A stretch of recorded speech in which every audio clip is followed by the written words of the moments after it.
So my name is Justin Milne. I'm from Toronto originally. I grew up there. I moved to Sault Ste. Marie about 10 years ago for my beautiful fiance, and she's over there. There's no camera needed for her. She shook her head no at me.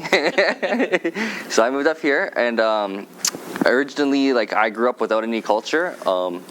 My dad he's Mi'kmaq. He was from New Brunswick, just outside of Fredericton, and he moved to Toronto when he was about 18.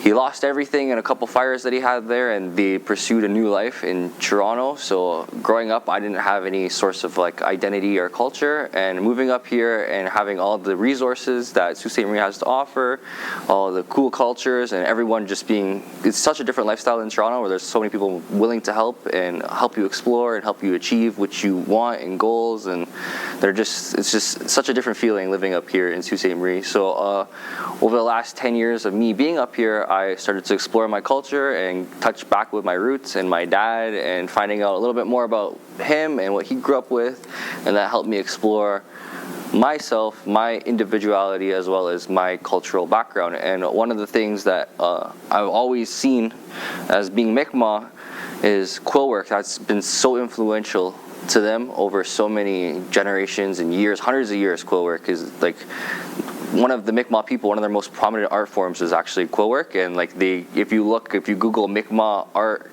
you probably would see Quill Work as the #1 thing that they did, and they do it really well, and they do crazy detailed stuff, and it's just, I think it's in their blood or something. So one of the things that I wanted to do to learn about my culture was take on Quill Work, and Quill Work to me is really cool because it's actually a dying form of art. There's not very many people who do it.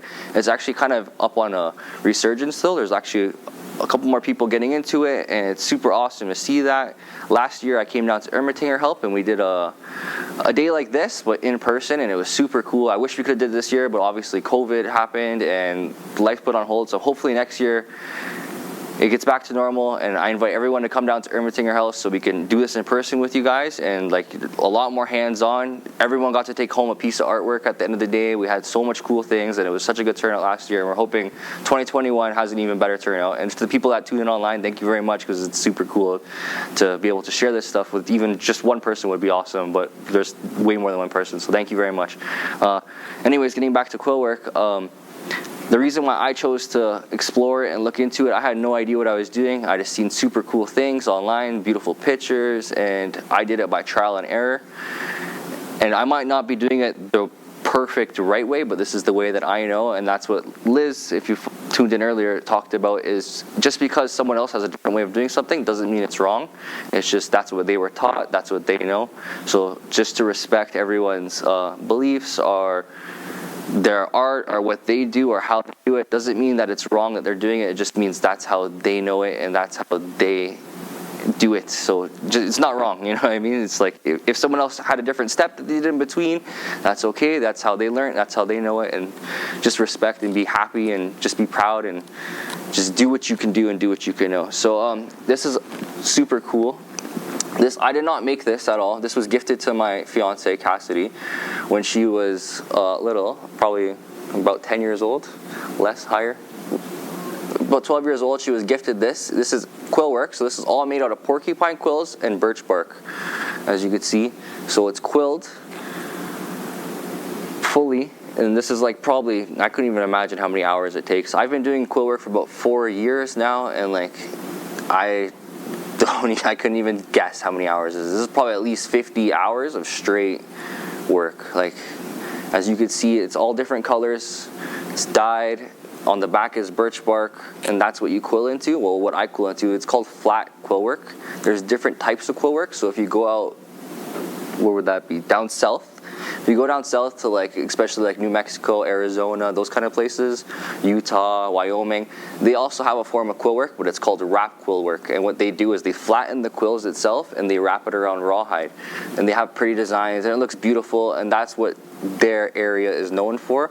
But up here, the Great Lakes, and what we're known for is more of a flat quill work, because we have access to things like birch bark, and where in probably Arizona they don't have birch trees, and if they did, there's probably not many.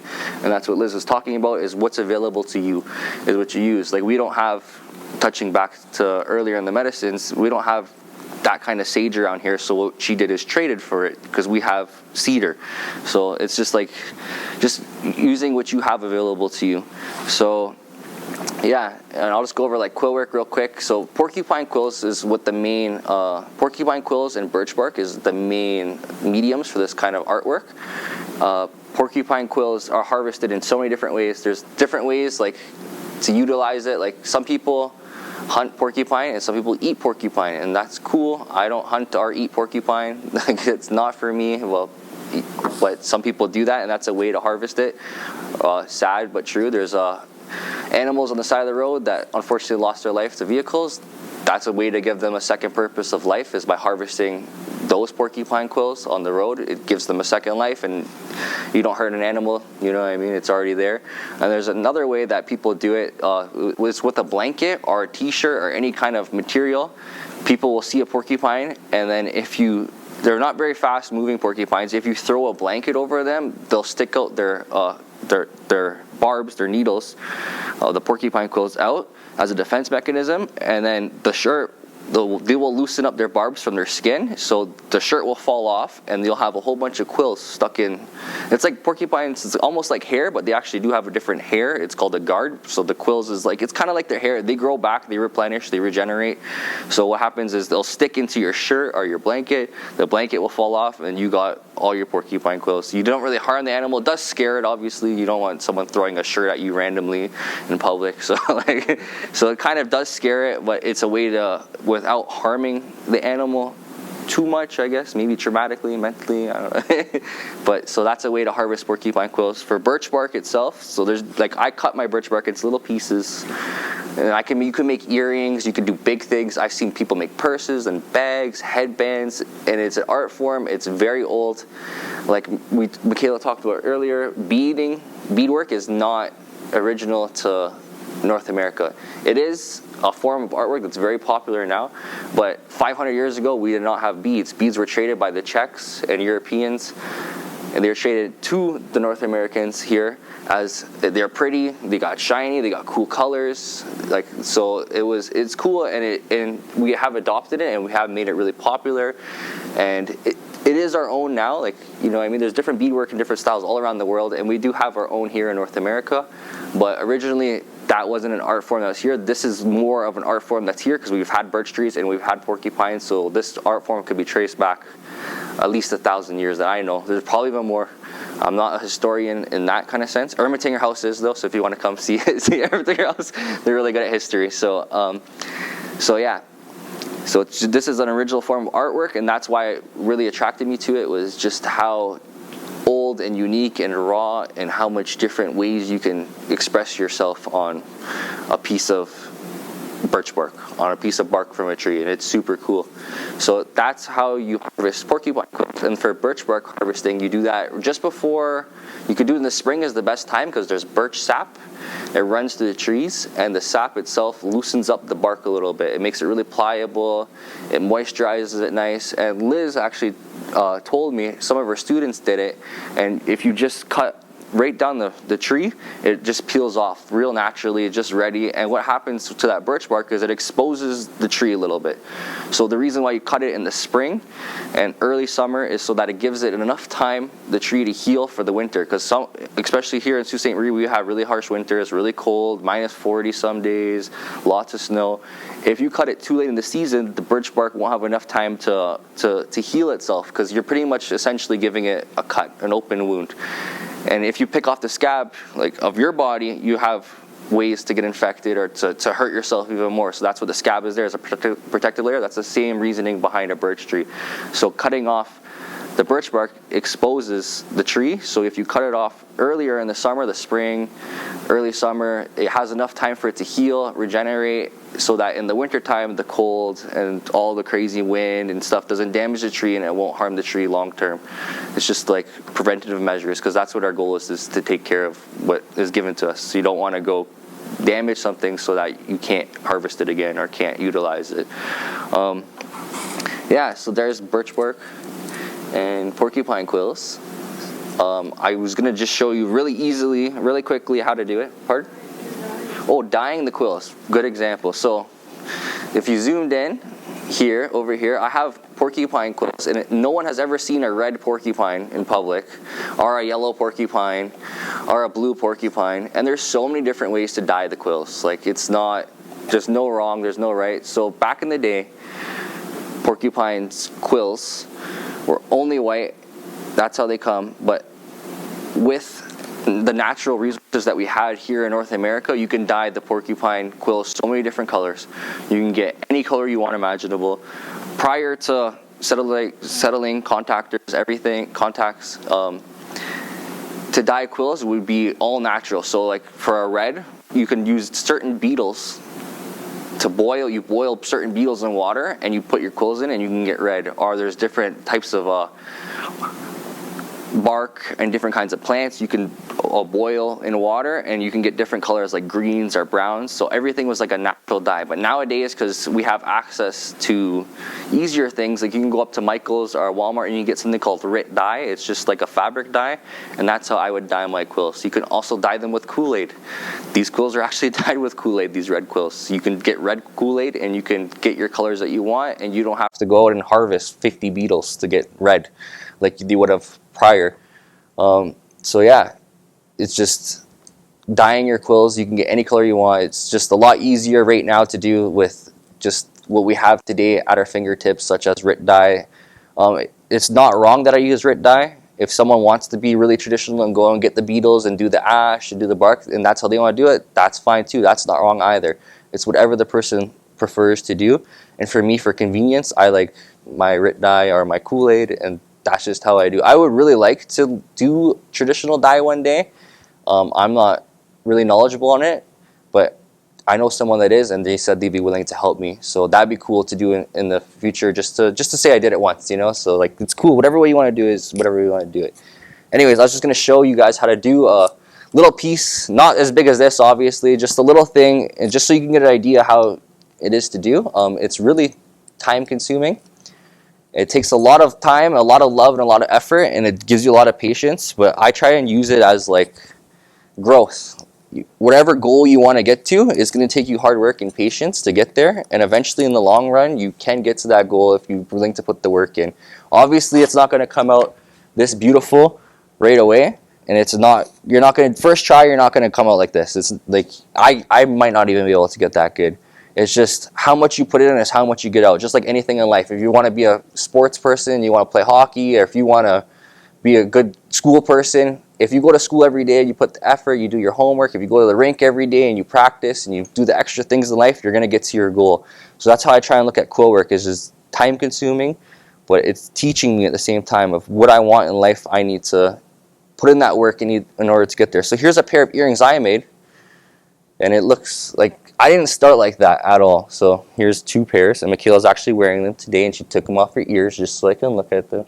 So I made these a little while ago, but my first pair of earrings didn't look anything like that. Like, I went back, I have an Instagram, a business Instagram, that I actually sell my work for commission. I have a business Instagram, and I went back and I looked at them, and I looked at where I was 4 years ago to where I am today, and I was like, wow, like I've grown a lot. I didn't expect to grow that much, but like, it's nice to see that progress, that how much I've grown, you know what I mean? How much in 4 years have I grown? And you could do that in anything. You can look back and reflect at where you were 4 years ago, and hopefully, if you're doing hard work and you're trying your best, that you could see that you've grown. So I'm just really grateful for where I am today, especially with this art craft. So I'm just going to go over what you do for flat quill work. And it's the same to do this or those earrings, or I'm just going to do something really simple because it does take quite a fair amount of time. So I'm just going to do this little tiny tulip. I'm just going to do the outline for you guys really quickly. So what you're going to need is a piece of birch bark. And that's it. This is what comes off the tree right there. And all I do to store my birch bark is I get something heavy. You can get textbooks or like anything that's heavy and flat, and you're just going to store it underneath it. And so there's weight on top of it so that the birch bark, when it dries out, it will dry flat, so that it will stay flat. So that I like to make earrings. That's my biggest thing. Or even like this piece is flat, so you would have stored it flat so that it sits flat. Anyways, so all you're going to need is a piece of birch bark, a piece of cardboard right here, and this is just so that the needle and a needle, this is just so that the needle has space to go into your birch bark, So I put it in here. You could do it standing up too, like holding it up. So my needle will go right through the birch bark. But if you have the cardboard on the ground, on your table, if you put the needle in, it has room for it to go. If it's flat on the table, your needle might not be able to push through the birch bark because the birch bark is also flat, or it might just be a little bit more challenging. So the cardboard helps with the needle sliding, and it's super easy. Oh, you need a bowl of water as well. And what you're going to do is you're going to take your porcupine quills and you're going to soak them in the water. These can last in the water for like 12 hours if you want to. I try not to leave them in that long. I try and just every time I switch colors, I'll take out my quills and I'll put them in my container. But you need to make sure that the quills are fully dried first, or else they can get moldy, because you don't want mold. Mold causes damage and you can ruin your quills. So and then you need a pair of tweezers and a pair of scissors. So it's not hard at all. It's time consuming, it's patience, it's quill placement, and it's just being patient and really liking what you do. Just like reading a book. Like you can't read a book in 2 minutes, you know. It's going to take a lot of reading to finish a book and a lot of patience, which I'm trying to learn. So what you're going to do is you're going to take the one end of the quill. The quill has two ends. It has the pokey kind. This is what sticks out of the animal as its protection. And it's going to have a barb. It's a little end right there. So it has two pointy parts. I don't know if you could see that, but that's what it has. So what you're going to do is you're going to take one end. It doesn't matter which end you want first. Any end you want. You're going to take your needle. You're going to poke the hole where you want it to start. So I draw my shape right on the birch bark. Wow, it's getting hard to say now. I said it like 40 times. So I draw my shape on it, and I want to start right up here, right at the tip of the tulip. This is going to be a tulip flower. And what I'm going to do is I'm going to put my needle right through there. I made a little hole. I'm going to wiggle it around just for some extra measure, make sure that the quill is going to fit. I'm going to take either end. Doesn't matter which end I want. I'm going to stick it through that hole. If I flip it over to the back, I can see that the end is coming through the bark. I'm going to take my tweezers. These are just tweezers you pick your unibrow with. Well, that's what I do with them. So you take these tweezers and you're just going to pull it right there. See how it's completely through the bark on both sides? About halfway. You want to have some little extra room. You're going to bend the quill. And what soaking in the water actually does is make the quill more pliable, easily to bend. Helps it, doesn't snap, because sometimes when the quills are dry, they snap. So the water kind of hydrates the quill, gives it some flexibility. And find the other side. So now you can see the other barbs on the other side just from going through the other hole. I poked the hole where I wanted the quill to start. I poked the hole where I wanted the quill to end. And I'm going to look for that little barb on the back. There it is right there. I'm going to take my pliers and I'm going to pull it right through all the way till it's nice and snug. So there you go. I got my first line. And that's pretty much all it is. Literally, quill work is that simple. It's not very hard. What is hard about it is being patient, learning that it's gonna take a long time, and being able to watch yourself grow. So then, same thing. I poked the hole there. There's one in the front, one in the back. I want my quill to end. Same thing. Look for it at the back. I found it. I'll pull it through, and then I'll bend it over the quill, and I'll find it on the other side, and I'll pull it, and there you go. There's two quills on. So it's just really repetitive. It takes a lot of love, a lot of practice, a lot of willingness, a lot of patience, a lot of everything. It's really a hobby of love. That's what I call it. How do you finish the ends? I will show you right now. I know you probably have to get a few on there, right? Yeah, so what you're going to do right now, it's a very good question. So there, I got my first half done right now. And this is what you'll do. After you get your first, couple quills done, you don't want it to be too messy on the back. It's really simple. And I'll show you this old piece, just so you can get an idea before I started. This piece is over 20 years old. Easy. At the back, the front looks beautiful. At the back, you see all these little quills sticking out the back. What you do is you just chop off the ends with scissors. That simple. You take it, you cut the backs. I have these little nice finger scissors. I don't even know what to call them. They're just small little scissors. They're beautiful. And you want to cut them, but you don't want to cut them too short. And that's it. You just cut the backs off. And the reason why it stays in there is because your hole is smaller than your quill. So when you're pulling the quill through, you're forcing it through. So leaving it in the back, even if I push down on the back of the quill at the back, it doesn't do anything to the front, because the hole is smaller than the quill. So pulling the quill through forces the quill through, and then because there's so many layers of birch bark, like this little piece of birch bark right here It's very thin, like very, very thin. Like if you like put the tweezers up to it, you could see how thin it is. But this isn't just one layer. This is probably about 20 layers of birchbark. You can sit there and peel back each layer by layer to make it thinner, thinner, thinner, thinner. So all these layers in there are holding the quill into place. Just because you can't, even if I was to peel off 1 or 2 layers of this birch bark right here, the quill would still be stuck in there. Is because the hole is smaller than the quill, and all the layers just keep it nice and snug so they won't move. Like I said earlier, she danced with this. She had it on her regalia. She had it on her outfit. She danced with this at many powwows.